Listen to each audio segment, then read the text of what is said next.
Kelly and Peter, yes, I agree. The cleanup efforts, they are underway. We know that only residents are allowed over the Matanzas Pass Bridge. You have to show that you're a resident. We had to show that we are media to get over the bridge.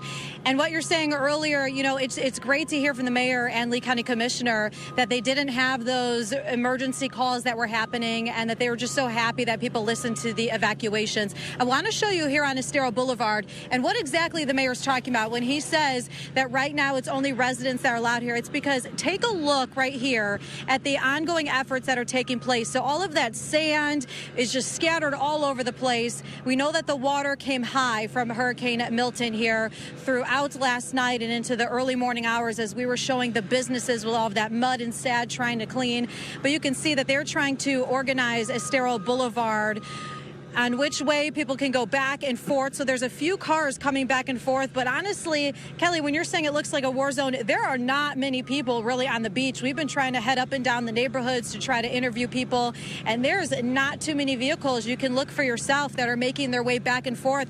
It's mostly a lot of police, deputies, Lee County Sheriff's Office that's here on scene. We have seen some military helicopters flying above us, going in circles. Lee County Sheriff's Office helicopter was above, but you see those 3 trucks making their way now, and then you see these other trucks that are cleaning all of that sand and the debris off the road here, because as you can imagine just how much sand was pushed over from Fort Myers Beach onto Estero Boulevard. It was impassable earlier, and even our morning crews were not able to make their way over here to see all of this, but we are making our way down Estero Boulevard to show you all here today on the massive efforts that are taking place. But again, as Mayor Dan Allers explains to you, this is why only residents are allowed here, and this is only why they were allowed to start coming on the beach at noon today, because if we get a close-up here, you can see that they are trying their best to clean this up as fast as possible. Now, they are under a boil water notice at this time. Water has been restored. We want to point out that there is no power. When I've been talking to those business owners, they say, listen, we could try to clean this all up right now.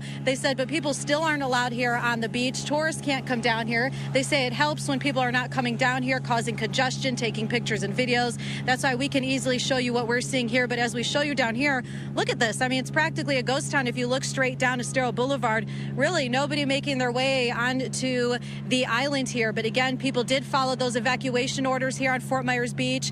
They're doing a great job trying to get the area as cleaned up as possible. We will let you know when it will be open. I know Peter asked earlier, wanted to know when people could start getting back down here. I know when we talked to Mr. Waves, they want people to come back down and enjoy karaoke and start, businesses back up. But again, no power here. So we will let you know when that is restored, just like many of you who don't have power here at this time. Some of you listening to us on the radio right now, we appreciate all of you tuning in. We'll continue to update you, but this is what we're seeing here right now along Fort Myers Beach. Just massive cleanup efforts to get everything back up and running. Live here on Fort Myers Beach, Elise Chingari, back to you.